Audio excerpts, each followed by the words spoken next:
Actually, I was contemplating if I should do this podcast about this. She was 6 years old when an uncle began sexually abusing her. I have had that experience. Yung aking assailant, actually dalawa sila, both males.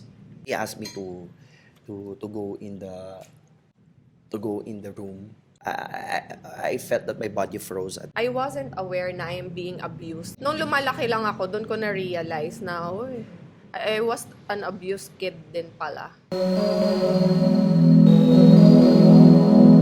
Welcome sa panibago nating podcast ngayon. So today, since this is our second podcast and again, this is a weekly podcast and maraming salamat dun sa mga nag Share. share Saka nanood. at nanood ng podcast. You can follow me doon sa YouTube niya, sa Nina Rayos, kasi I'm also uploading it there para madali na natin siyang mahagilap. And you can also, we also post it doon sa Facebook, which is to sa Nina Rayos, and I will be reposting that doon sa supposedly new page that I will be creating kasi wala pa. But you can already hear it and watch it sa aking Spotify, which is entitled The Soul Space. So, ito na, may title ng ating podcast, Soul Space Podcast. Ayan, with me. Okay? So, and before that, meron kagad tayong, sponsor. We'd Thank you like so to much. thank Heavenly Desserts by Chef Jeng Yes. for sponsoring our merienda during this podcast with Kasi Jet. malalim-lalim to no? Kasabay ng masarap na, anong tawag nila dito? This is their latest line, which is yung pistachio cake. There are two variants here. Itong chocolate pistachio and then strawberry pistachio because it will never be heavily desserts without strawberry. Chocolate pala yung nabuksan ko, no? Yes, So, yun. this is ito yung pinaka-latest nila yung chocolate pistachio and actually natikman ko na to nung nakaraan. But I want you to try yung So habang ngumangata tayo nitong heavenly desserts. Okay guys, so yan, bukod sa napakasarap na cake ng Heavenly Desserts by Chef Jeng, so masarap din na magiging usapan natin with Jet dahil doon sa post na came across ko yesterday or no Saturday yata. It was the story of Cherise Pempenko. Dahil merong nag-share because she wrote a book about her Life. life. I want to know kung ano yung thoughts niya about it. Actually, I was contemplating if I should do this, I should do the podcast about this. Kasi actually, meron pa kaming topic that I would be talking today. Pero naisip ko na when I read nung finorward niya sa akin yung story ni Charisse, it actually gave me like, parang I think this is a sign na I should be talking about this and I think it's the right time na rin that people would be aware of kasi this is a very sensitive topic, so if you have kids at home listening, so medyo palit mo na kayo or lipat mo na kayo ng ibang lugar. I guess the reason why I am eager to talk about this more is I think for awareness na rin and also to let the people know that it's really possible that people can move forward after such incident because hindi naman talaga din biro yung mga ganitong usapan. So, I was talking about trauma last time niya, di ba? And partly, a part of my childhood was because of this scenario. So, before anything else, again, I would be reading yung an excerpt from the book. It was posted. It was kind of a revelation in the book. But again, we may never know the whole story, but only the person who was abused was the person who knows the whole details of the story. It's between the abuser and the abused. So people may claim otherwise na hindi nangyari to kasi as I was seeing the post nung mother, it was a different take, no? So hindi natin alam kung ano, but I am talking not about Charisse, but primarily, ito yung naging parang naging ano ko, para naging starter kung bakit ko na-decide to talk about it and be open about it. So, here goes. According to the book, she says that she was 6 years old when an uncle began sexually abusing her. The first time it happened, she was playing in the living room while he drew. He looked up from the sketches he was making and called her over and said, "Come here, I'll draw you," he said. Even at that age, ito according na to kay Charizo, and I will quote, "My instincts told me something bad was going to happen, but I had no choice but to follow him. As he drew me, my mind quickly shifted to denial. My uncle then asked me to come with him to his room. We were going to sleep, he told me. If I had said no, I was so small and helpless. All he had to do was pick me up. Of course, we didn't sleep. He lay behind me, spooned me, and started touching me all over. My uncle, supposedly my second father, asked me to touch his genitals. I refused to move and didn't talk. I just lay there stiffly, waiting for the nightmare to be over. So, medyo mahaba ito, but if you are interested in reading this part, this has been going on for quite a while now. So, 15 years later, medyo shinortcut ko na to. I told my mother about the abuse. We were inside the car with Koy Koy and she was reprimanding us over something I can no longer remember. All of a sudden, she mentioned that she was going to invite the assailant to our Tagaytay house. This triggered my anger and the shift in my mood showed on my face. She asked me why I was being sullen when my uncle helped us so much in the past. My mom wouldn't drop it, so I finally said he did something to me. She didn't believe me. She called my uncle and asked if my accusations were true. Of course, he denied it. So my mommy got mad at me instead. I'm able to relate at some point. So this is actually the story that I really wanted people to, to hear, because yung story ni Charis Pempenko is just one of the hundreds and the thousands stories out there being kept hidden and untold. And there's a lot of people pala who's going through it silently, quietly.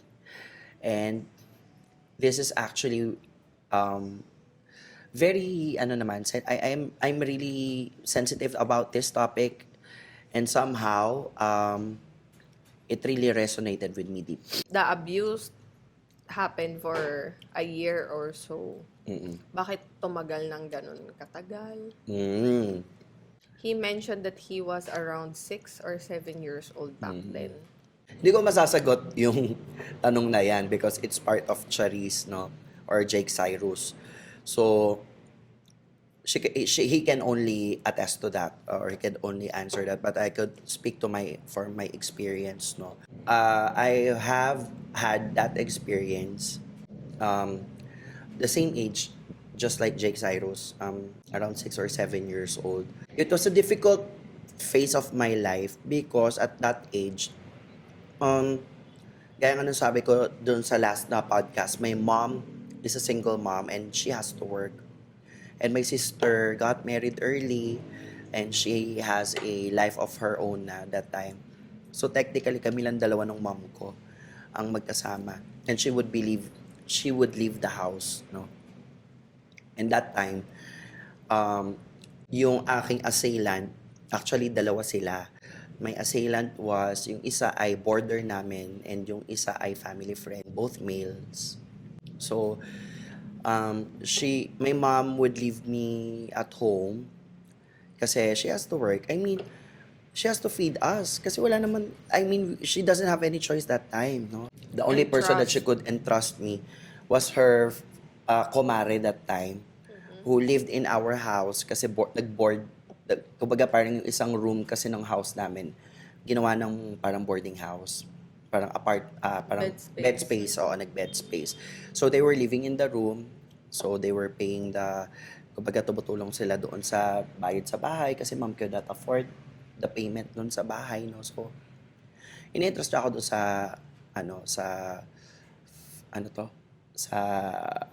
kumare. But then, yung kumare ng mom ko, She was always out and about, doing other things. So, ang natitira lang doon sa bahay was yung panganay na lalaki at yung bunsong babae. So, both were studying in school, no, at that time. So, as far as I can remember this, no, the abuse happened. He was way older than me. I think he was, if I was 7 that time, I think he was around 15 or 16. So he was way older than me that time. That was the time that I was very, parang naiwan lang ako doon sa bahay, and then suddenly he asked me to go in the room kasi may papaayo siya. Ganun, tutulungan, ganyan. And that's when it happened na, there was no penetration whatsoever, but he would just kiss me, some parts of my body and stuff like that. And I felt really, really, I felt that my body froze at that moment. I mean, I didn't understand what was happening then. And I kind of felt like parang basta para ka lang para ka lang nag-time space warp, ganun. That was the thing that was in my mind that time, no? So parang nag-time space warp yung utak ko, tapos parang I was in a different dimension baga. So that was my first assailant. Then my second assailant was a family friend of ours who happens to be anak ng someone close to my mom, no? So he would come around the house. He was a bit older than me. I think if I was 6 or 7 that time, he would be at around 10 or 11, mga ganon. He would be going in the house, will be playing, role playing, ganyan. At start, it would start like that, and then eventually it would turn into something else. So that went on for a year or so, and a lot of you may question, bakit ganon tumagal? Just like your question. Before that, Mm. how can you tell that you are being abused? It didn't feel right. Mm-hmm. You feel it eh. You feel that it wasn't right. Pangalawa, and I actually kind of sense na it's not right, because he would tell me not to tell it to anybody, or else he would do something to my mom. Okay. So that is actually my first cue. But in my mind, I don't think that he would actually do it. But the reason why I didn't tell my mom what really happened, it's because I was fearful that if my mom would stop working, she wouldn't be able to bring food in our table, or because I at a young age I already saw how my mom suffered so much, and how she was like yung hardship. I already felt that there was already a time that she would on our television and stuff like that. And that time, kumbaga, ang equivalent ng television when you are young is cellphone. Para imaginein mo na lang na yun nakakalibangan mo cellphone, tapos isasanla pa ng nanay mo kasi wala na kayong makain. It is something like that in that sense, no? And I would always tend to myself alone. Kasi nga, mom would always leave the house and iwanan lang niya ako ng pagkain. And my mom, I think, she did the best she could, because no one really helped her when she was young, because she had to leave my dad also, because it's a different story. But that instance gave me an idea of hindi na tama yung nangyayari. So yun. So when something is happening to you that is against your will, Correct. That is against my... plus yung mga threats. Yes, there was threats, no? And also, you feel it in your body eh. There was that... Why do you think na tumagal siya for months, years, even? Kasi hindi naman siya like lagi. Pero it was like an interval thing. So, there would be months na wala, then suddenly it just happens, no? And partly because, yun nga, ang unang fear ko that time was, pag nawala ng work, si mom. Kasi naisip ko, kailangan magtrabaho ni mommy. Kasi she was the only one who's, nagpapaaral sa akin. Siya lang yung talaga siya yung kumakayo. I had that feeling that kailangan ko sabihin sa mom ko, but I have that reservation to tell her din as well because yun nga, baka may mangyari, dahil sa threat. Although I didn't really think that that would really happen. Or, yun nga, yung major reason ko talaga was that parang may kailangan parang may ganun akong sa isip ko na parang may kailangan ng magsakripisyo para sa aming dalawa. Hanggang sa umalis na yung border, actually, at least a year or so, like almost 2 years, it happened. Ganon. Coming from my own experience naman, I wasn't aware na I'm being abused that time. Mm-mm. I know there is something wrong dahil hindi naman siya normal na nangyayari. Mm-mm. Plus, yung mga, this should not happen, this is okay, that is not okay, that is a no-no. Wala akong mga ganun nung bata ako.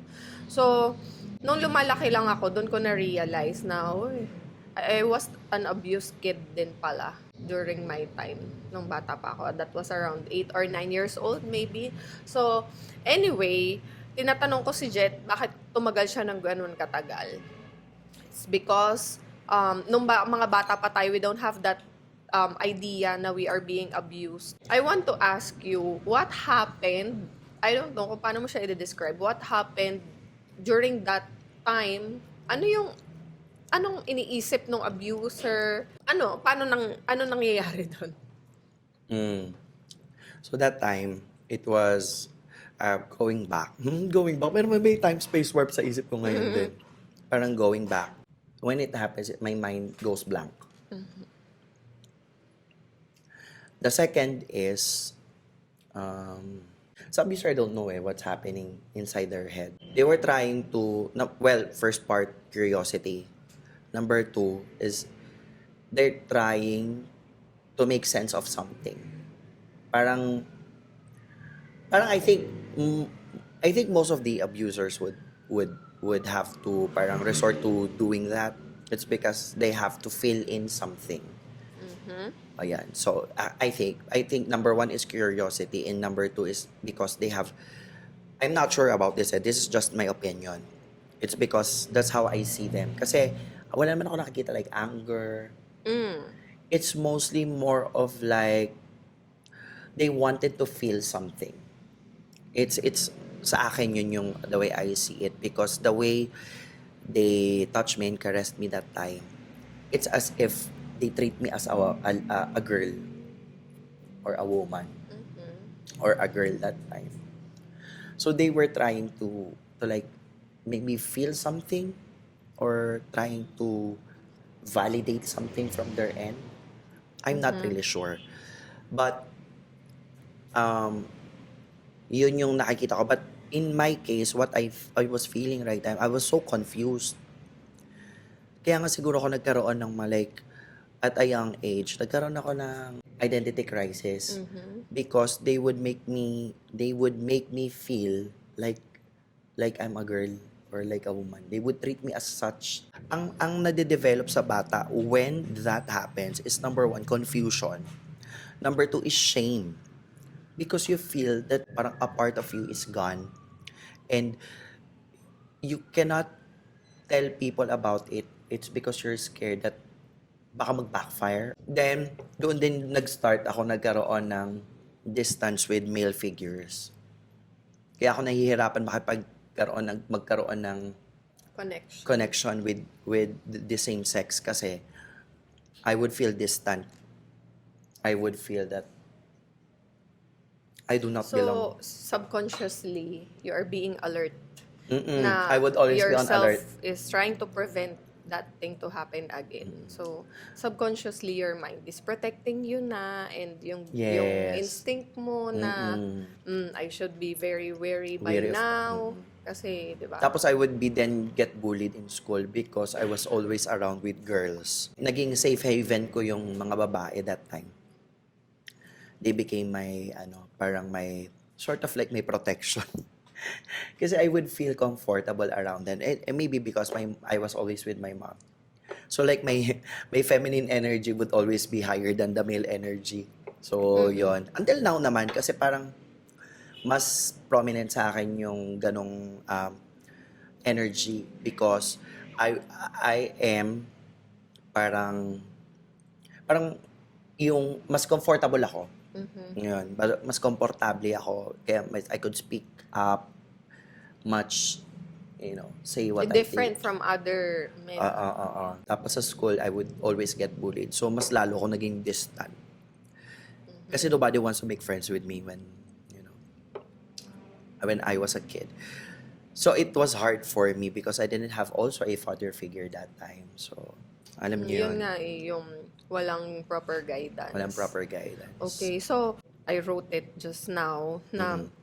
there are different kinds of abusers. Mm-mm-mm. So, your abuser and my abuser that time are the ones who are just curious Mm-mm-mm-mm-mm. and just, want to explore. Curiosity lang yung talaga nagtitrigger sa kanila.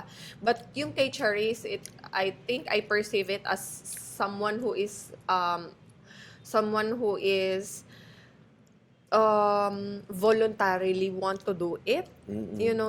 Yung Talaga may desire siya to yung do it. desire yung desire talaga yung nag-fuel sa kanya to do. Yun talaga yung nakakatakot because when desire fuels you, that's when you can think of, Other things. other Oo. things, 'di ba? Exactly. And I think there are also abusers who have been in parang in a phase of their life dahil nagkaroon din sila ng sarili nilang trauma. Yung second abuser ko, yung second assailant ko, I found out later in life na he was also abused by his teacher. You see, Yeah. diba? So there's Iba-iba like- ang pinanggagalingan. There's talaga. also a pattern. So it was kind of like a passed on thing aside doon. So there would be others who would be just, curious or just wanted to explore. But this one is kind of like different because meron na siyang first-hand experience. And he would also do it to somebody else. When I found out na may ganun din pala siyang instance, I still kept quiet. The only time that I was able to talk about it was when I was able to talk to my therapist after so many years. I think that was around 2012. 2012. That was, wait, I think I was around 30 years old because I'm now turning 40. That was the first time that I told my mom about it and I actually spoke about it because I never told anyone about what happened to me. Ako din eh. Kasi I told myself nga, hanggang mamatay ako lang makakaalam nito. Because, di ba, yun nga yung mga skeletons in the closet mo. You really, It's kind of heavy, no? talagang itatago mo siya sa sarili mo because it's shameful. Plus, yung feeling mo talaga na hindi mo mawari. Hindi mo mawari, you are feeling something, an emotion that you cannot identify. And the only thing that makes sense to your mind is, don't say it. And kasi yun na lang yung parang natitira sa'yo na na bagay na parang And you I wanna keep it to yourself. No? And I think when I was able to talk to my therapists about what happened, and that was the time that I think that I was ready to let go. Because I have kept it, even kay Nina, I have kept it so for many years because I didn't want her to leave me. So, noong 2012, I told her about, and she told me about other things, and I told her about mine. And that's when yung first-hand acceptance was, I got it from her. Kasi, yun, parang when I told my mom about it, I think she was in a state of shock. So at first hindi naman sa hindi siya naniwala, but she is somewhat, at that time, she was in kind of like a denial stage pa. Kasi parang she cannot comprehend how did it happen, why did it happen, or are you sure like that? So I see it from the point of view now, not because she didn't want to believe me, but I think from her point of view that time, that it was kind of like a shock because how can that happen? It's already been how many years, and this came out this just came out of nowhere. So it's quite a difficult thing for me, especially because I was turning 30 that time, and I I realized that sobra palang tagal ng, as in it really affected my abuse affected. Growing up mo din. Yeah, it affected my decision making. It affected how I see things. It affected how I see life. I was, before I was very, how would I say, I see life as sobrang pahirap, I wouldn't see any beauty of it. I would just, go on with your life, doing the same stuff, trying to just live, Sense. trying to make sense and trying to just live, daily. So, dalawang ruta lang naman ang pwede mong puntahan when you have that abuse. It's either you go the rebellious side, or trying to make sense of things and trying to make things better. That's the two options that a person would make. But I remembered when I went to the retreat one time, and I was talking to my spiritual directress at that time at the Carmelite Missionaries Hello Sisters doon sa Tagaytay. I was able to tell that to my spiritual directress. My spiritual directress told me that even when I was young, I was already choosing. And I never realized that. And I realized that I was already choosing. Because I could have done a lot of, worse things, But I always try to keep that, trying to make sense and trying to make a purpose out of my life.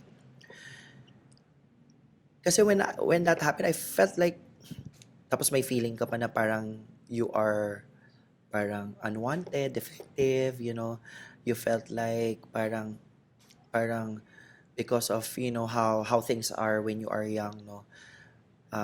Grabe. I could only say, I could not like speak a lot, no. Pasensya na kayo ko if I'm scouring for more words, kasi talagang trying to put it together as intelligently and empathically as I can, because I don't want to hurt people. But it really made a lot of negative impact before I told. Nung hindi ko pa sinasabi, meron pala akong mga patterns that I wasn't aware that I was doing, na meron na pala akong mga habits that I was doing na hindi ako aware. Even decision making. Then after I went to my therapist about it, and actually told everything about it, that's when my self-discovery, my self-awareness began. Going back, doon na nagkaroon ng clarity about, my life. And until now, you see that I'm not crying or anything. It's because siguro I'm in my 80% or 70%, 80% process, in a sense na kumbaga parang I am able to accept that as a part of my reality and a part of my story, and I own it. Because hindi ko na yung mababalik. What I can only do is make things better. Okay, so which led me to my new question. It's a very sensitive topic, lalo na pag pinangungunahan tayo ng takot and shame. Of course, hindi mo rin naman yan madideal on your own. Exactly. How can you tell, or where can you find the right person to open the top? Or parang, di ba? To Great open up question. about it. Kasi only when you talk about it is the time you are also acknowledging that it really happened to you. Yes. And by acknowledging it, that it exists and it's true, it's also the start of your healing. Yes. Healing will start. Healing will start if the person acknowledges that there is something wrong. And healing will start if the person, nandun yung kanyang passion to, or drive to really change the direction of his or her life. Kasi ang story namin ni Nina, ito talaga yun eh. So, siya yung una kong pina-therapist Ako noon talaga that yung time. project. Siya talaga yung project. No? She was the About project. me. It was about her. So, I remembered, alam mo, nakakatawa na, get back to na, nakakatawa ako ngayon. No? When I get back to the past, alam nyo, nung nagkakaroon siya ng trouble sa sarili niya, I was in Cambodia. Buti na, may cake. Oo. Napapakain. Napapasubo na lang ako eh. Ano, Naalala ko eh.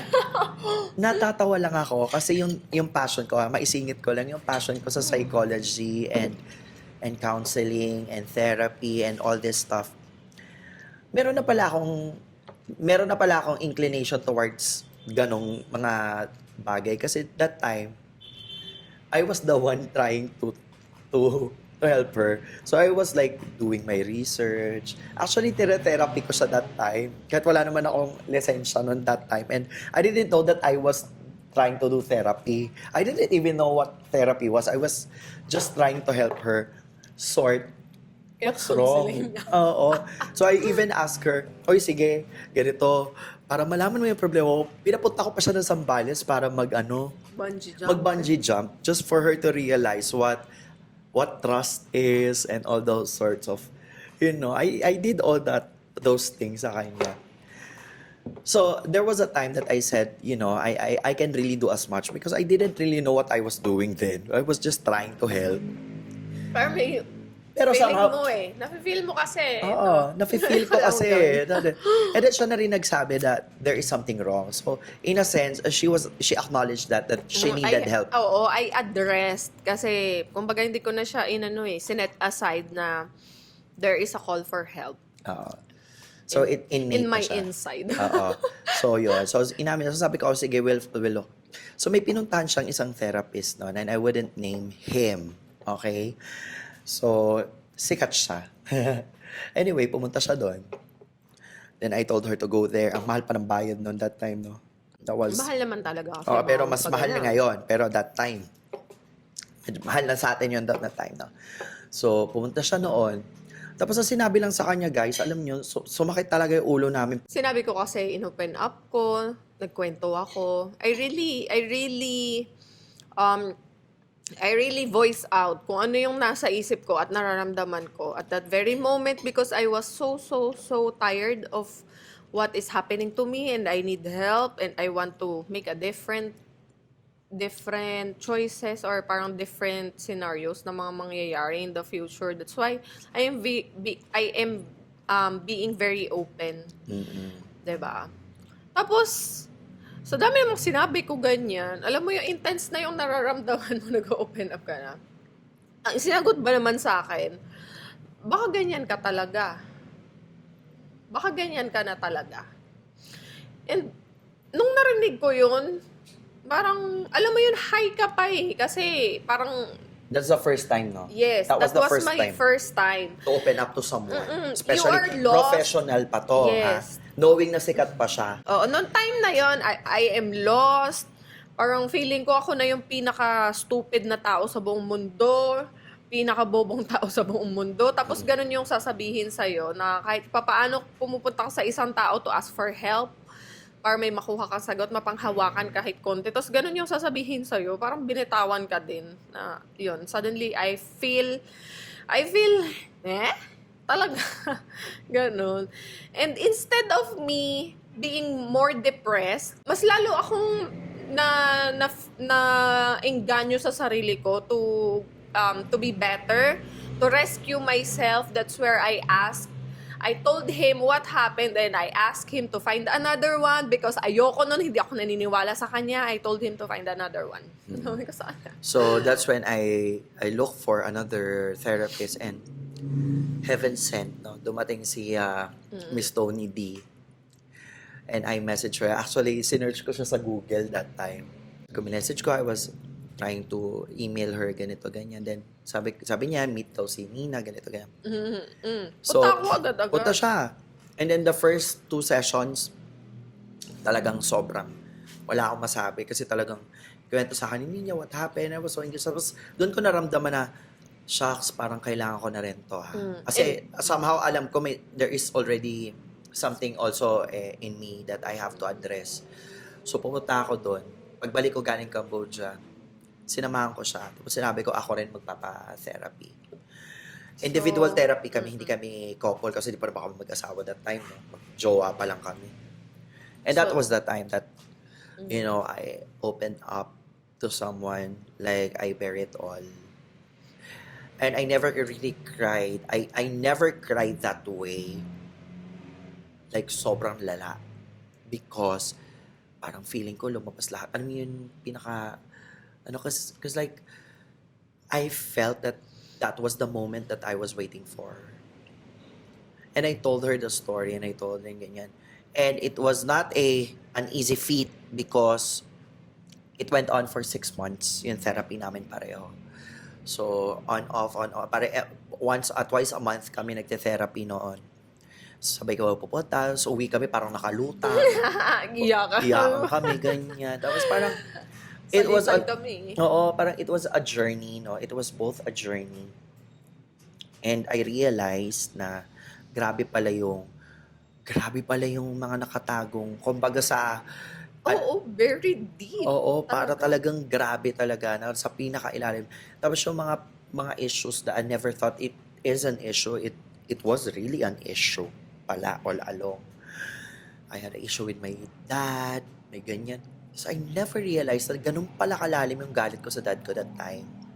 I never felt mad to my dad, no? But I felt that, shocks, ganito, ganyan. Anyway, to cut the long story short, um, when I met Miss Tony, that was the time that I decided to really find my root, find myself in the process. So, doon ko na nakilala si Miss Tony. So ako din eh. While hearing, habang nag-uusap ngayon, na-realize ko na din na ako din pala makakasagot din doon sa tanong ko. How can you tell the right person to talk to? Na-realize ko na hindi mo mapipili talaga. Kasi until you open up about it. You have to be very brave sa sarili And mo. courageous. Oh, and courageous and talaga magpa-persevere ka to find the right person. Kasi hindi mo naman talaga masasabi sa una.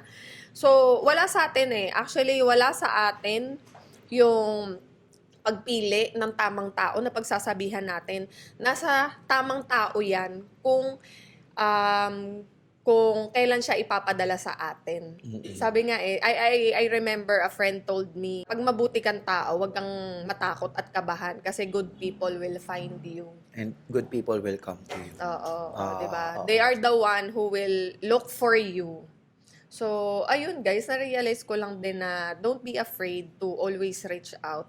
Dahil hindi nyo yun kawalan na ino-open up nyo yung shameful things or yung buried. But it's hard. Oo. Because Diba?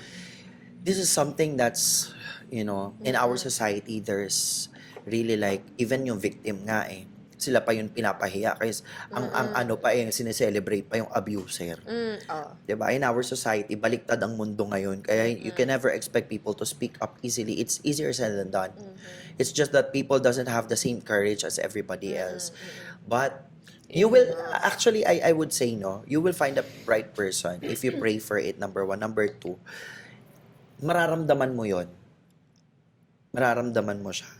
And it's just that time when you need it. Kaya it's important that when you talk to people, kailangan inaalam nyo rin kung ano yung background nila kasi mali tayo doon sa unang therapist na nakausap. Pero yung pangalawa, good shot tayo. So, props to Miss Tony. Grabe talaga. And I think that's the start of my healing when I journeyed towards that and I was able to talk more about my experience and actually owned it up. That's when I started to be brave, to really tell my story. How can you say that the healing starts? Or, di ba, the last podcast natin, it's about trauma. You mentioned na yung trauma, hindi siya nawawala. It stays with you. You just outgrew the trauma. In here, yung abuse, the trauma it caused to you, does it ever go away? It doesn't din go ba? away. Even though di ba? You are Right now, dealing with it.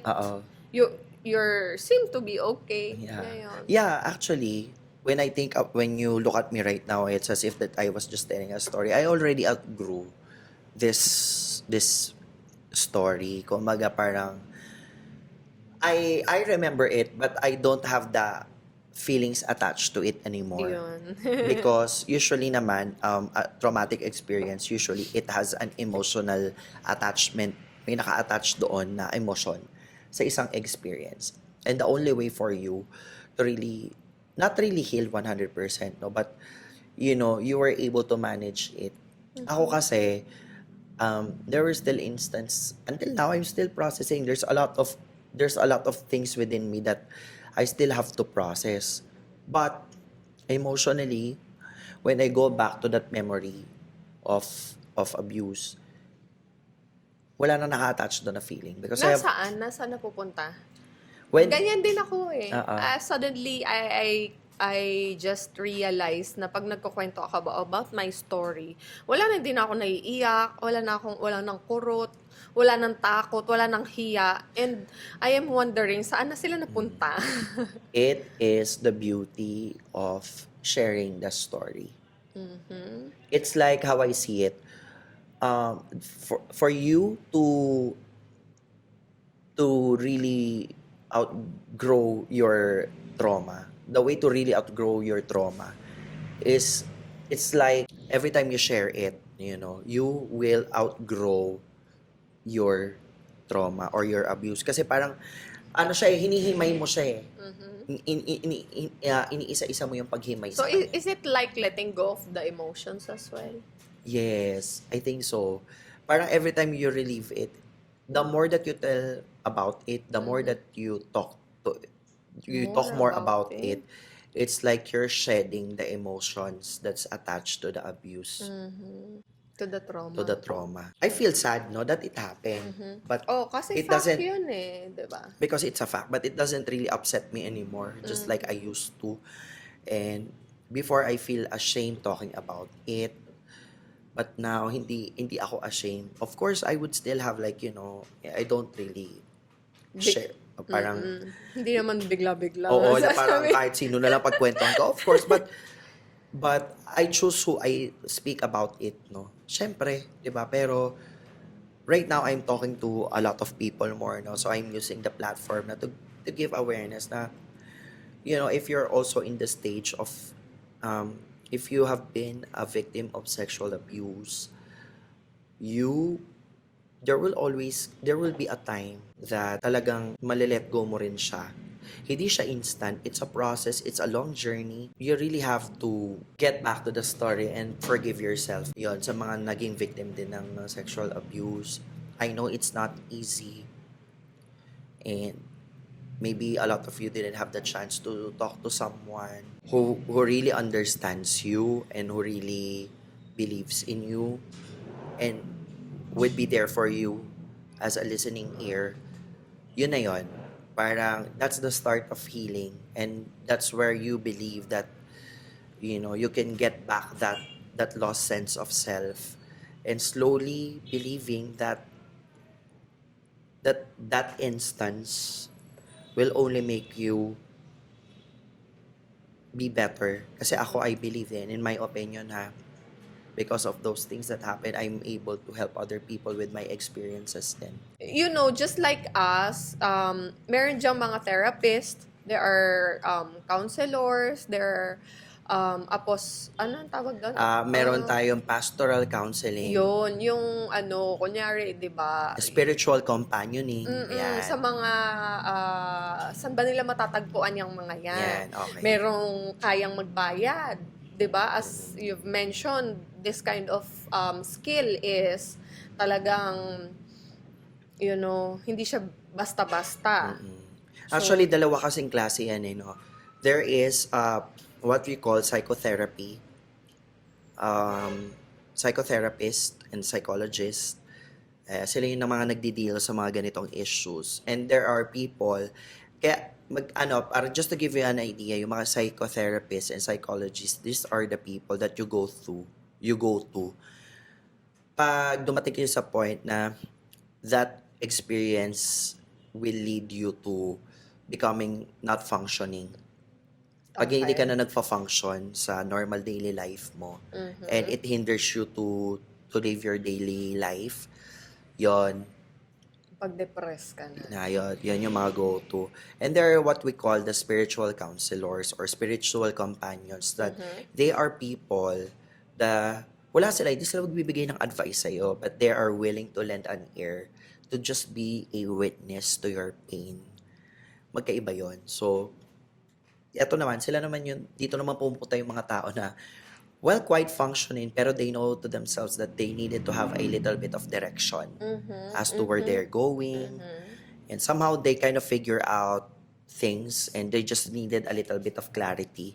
Sometimes kasi, aware ka naman, pero it really makes a big difference if you will get to talk to someone na will not give you his Judgment. opinion or Judgments. judgment, but more of like, magli-listen lang talaga Oo, yun. doon sa story mo to lighten up the The weight the on weight. yourself lang din. Actually, right now, I'm still, meron akong spiritual director that I go to every month. And he's my go-to person when I talk about my life, my decisions, and everything, and how I see things, what I feel during the month, no? And it's a continuous process. So, healing doesn't really stop doon sa pakikipag-usap. It's a continuous process of understanding yourself and managing everything. Kasi when you have an abuse, you've been wired in a different way. So you will be functioning differently from others. So ang kailangan lang gawin talaga is to really manage the outcome. I-manage mo lang yung sarili mo emotionally, and you should go to proper people who can handle these cases. Kasi not everybody understands. Not everybody will, especially nowadays, the people will have different agendas, and it's hard to trust people, Yun nga baka understand. imbis na gusto mong gumaan, mas lalo ka pa ma-stress eh. I think that is the most important thing na napag-usapan natin ngayon. Yun yung isa sa mga bagay na it's hard to talk about. And I think yung ginawa ni Jake Cyrus dun sa book niya is really one of his way And to also a to big let step. go, a big step for her to let go of, to acknowledge and let go of the past. Iwasan natin maging judgmental sa mga tao, especially if they, they go to different stages in their life, or they make hard decisions for themselves, because sometimes we don't really understand what they have to go through. Exactly. It's very hard, sabi nga, 'di ba? Ako, I don't always comment on people, especially kahit may nakikita na ako. Sa kanya na ako nagkukwento, pero you will very You will never. you will never see me, or very rare lang ako mag-comment kasi alam ko na kanya-kanya tayo ng pinagdadaanan. And those decisions that they make, kalakip niyan is yung trauma na pinagdaanan nila. And kumbaga may kanya-kanyang hugot bakit sila nakakapag-decide on those things. So, maging maging very sensitive Tsaka charitable. and charitable when we say na dapat grateful ka o dapat maging ganito ka ganyan, because hindi natin alam kung ano yung mga pinagdadaanan Yes. nila. We are not to decide on how people should feel, especially if they have to make hard choices in their life, agree man kayo or disagree. You shouldn't be the one to dictate kung ano yung dapat nilang maramdaman. At dapat nilang gawin. At dapat nilang gawin. Dahil unang-una, wala kayo doon sa posisyon nila para magdesisyon para sa kanila. At yung nangyari sa kanila, wala naman kayo noon. So, be very Charitable. aware, and, magkaroon lang tayo ng mindfulness on how we talk to people. Especially when I read some comments online. And I get it, it's social media, people can say whatever it is. But it really reflects on how we value people in our perspective. Kung ano yung kinalakihan natin, kung ano yung pinaniniwalaan natin. You may agree or disagree to people's perspective, but, we can never judge them based on just their actions, because sometimes, hindi rin, yung mga mismong gumagawa ng mga ganon, they're not even aware where their motivations come from. And just to top it all, I found out that one of my assailant died um, many years ago. And the second assailant is still alive, but he is leading a very confused, I mean, messed up life ngayon. When I heard that, you know, I never felt any, honestly, and I'm gonna say it, no, I never felt any anger in my heart. Actually, I was wanting to meet my second assailant and to face him. It's because I wanted to, not to show him na eto na ako ngayon or magmayabang ako. I wanted to give compassion. That's why nga, it's very important to be self-aware. So, you Yes. know, where are you coming from, kung paano ka Yeah. mag-decide, ano yung basis, ano yung motivation mo. And I have already forgiven yung assailant ko, yung second assailant. I think forgiveness will come at the right moment, at the right time. And don't put pressure to yourself na dapat pinatatawad yung ganito, ganyan. Because if you really feel that you don't need to forgive that person yet, then don't. Oo. Ano tayo, iba-iba tayo ng timeline, ng Oo, ng pacing. timeline, so and pacing. So, just let it. And then, have the strength to develop yourself and be better, you know. Last words of advice. Mm. Laging sinasabi sa akin ni Jet na your action don't entirely define you as a person. Sometimes we make wrong choices, wrong decisions dahil doon sa mga trauma na pinagdaanan natin. And there's always a chance to maitama or the next time do a Do better decision and Of course, make we have the right one. we need to have an accountability rin. Mhm. If we made mistakes in the past. We cannot always blame the past because past is already past, no? But what we can only focus is the present. So if you think that you have done something, your past will never define your present, but definitely you can do something about the present so that you can have a better future. Yun. So anyways, guys, thank you so much for listening to our podcast, our second episode, Mabigat Kagad. And on our third episode, which is going to be next week, I'm really excited to bring the person who brought my life back. Ayun. And Back to me. yes, but it's gonna be a different title. We're not going to talk about trauma and abuse, but Parang it's may like, ilo-look oo, forward para may ilo-look kayo. forward kayo. So, And I'm really excited for my next guest because I really love her so much. So kami ni Nins, we're thankful for her. And it's gonna be a different topic. It's all about, you know, emotional healing and, you know, understanding our psyche. Last request, guys, before we end up this video, if you know someone who is going through something, please send this video. We never know. This could be a blessing to her or to him, diba? And it could help them. Oh, then, wala mang bayad ang share. Share nyo lang, guys. Let's, kumbaga, diba, hindi man tayo makapagbigay ng solusyon sa problema niya, at least, may na-share tayo. We make a little effort to somehow lighten the burden dun sa mga Of pinagdadaanan people. nila. Yes. All right, so thank you so much for listening to our podcast. And of course, you can follow me on my socials, Facebook, Instagram, and also I will be posting this on Spotify. So follow the Soul Space podcast and weekly. It's a weekly show. So thank you so much for watching, and we'll see you on the next one. Bye, everyone.